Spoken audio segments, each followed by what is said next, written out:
Time now for Media Watch with James Creedon. James, hello. Good evening, Nadia. You're starting us off with one of the emblematic photos found on the web of these UK riots. That's right, it's all of the UK riots at the moment, and it is the dominant topic in the UK media. So we'll have a look at a photo that's been on, I think it was on the front page of a number of UK papers this morning and websites. If we could just pull that one up. It's London riots, a photograph taken by Amy Weston. It shows a woman in Croydon. It's an incredible shot. You see her jumping from a building in Croydon that was burning.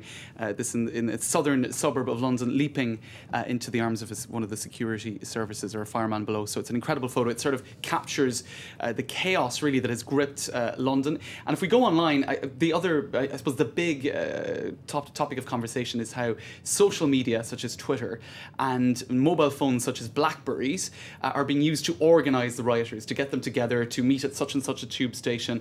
And if we can see, there's a tweet here issued by David Lammy, if you can issue a tweet. Immediate action needed. Londoners cannot have another evening like last night. Tonight, BlackBerry Messenger clearly helped rioters outfox the police, suspend it. Now, the thing is with Blackberries, the messages are encrypted, or they can't be hacked basically into. So it's very difficult for the police and the security services to track monitor exactly what's going on. So calls for that to be suspended.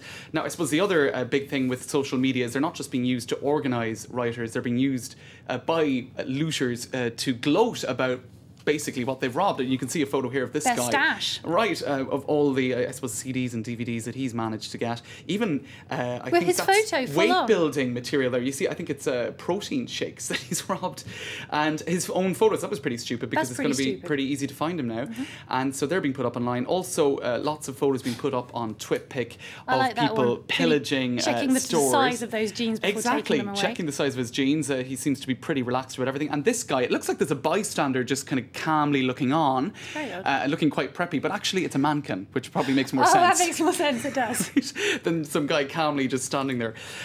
Also, lots of videos being put up online. You know, if that has a slightly humorous side to it, that previous photo, this isn't funny at all, and I think we should play the pictures here.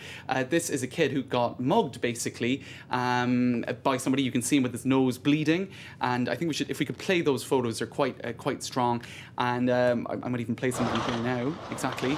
And so you see somebody coming to his rescue, picking him up, and you know, he's bleeding heavily from the nose, and then somebody comes up behind him, opens his backpack and starts stealing him, and the guy who was helping him to stand up also goes into his backpack. So it's a sort of, I suppose, emblematic of the mindlessness that much of the media is talking about, just absolute loss of law and order in every possible way. Now, if we go back online, another example of how social media is being used is the police, in fact. Yes, because they've also been using it. Absolutely, and you can see here on Flickr, London Disorder, Operation Withern as it's being known, and they've uploaded photos from CCTV cameras across the city. You can see one here where this guy has apparently been looting, and so the police are calling for people to identify these faces. But it's not just the police, it's also members of the public have been collating and putting together photographs that they have taken. You can see here the Tumblr website Catch a Looter, and also a lot of support actually for the Metropolitan Police, who have been widely criticised in recent times, especially after the phone hacking scandal. Look at the 650,000 people having joined a Facebook page support the Met Police against the London rioters, because in fact they've been stretched so thin, and as you can see in a photo here, that much of the public has been left to fend for themselves. And this is a community in Dalston where basically they've been pushing back rioters. That was last night. And other photos, here's a photo of another operation, I suppose, called Clean Up, Operation Clean Up, where people have been cleaning up the streets of London and organising themselves online. Also, another Twitter feed, Pray for London, I suppose slightly less proactive and optimistic there. And there's just one video I'd like to play at the end as well. The Guardian put this up online on the 31st of July. Now, this was after the closure of a number of youth centres in London. And you can hear youth saying, basically, I'll let you listen. What they're doing to us. What's the point of stopping youth clubs? Why did they do that? I don't know. Why did they do that anyway? It wasn't going to be a riot. It'd be riots. It'd be riots. So that was basically at the end of July, 31st of July, youths saying that there are going to be riots because these youth centres were being closed.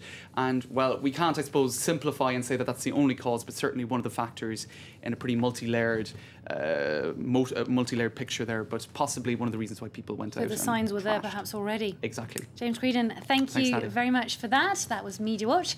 Time now to take a look at what's making a buzz on the World Wide Web.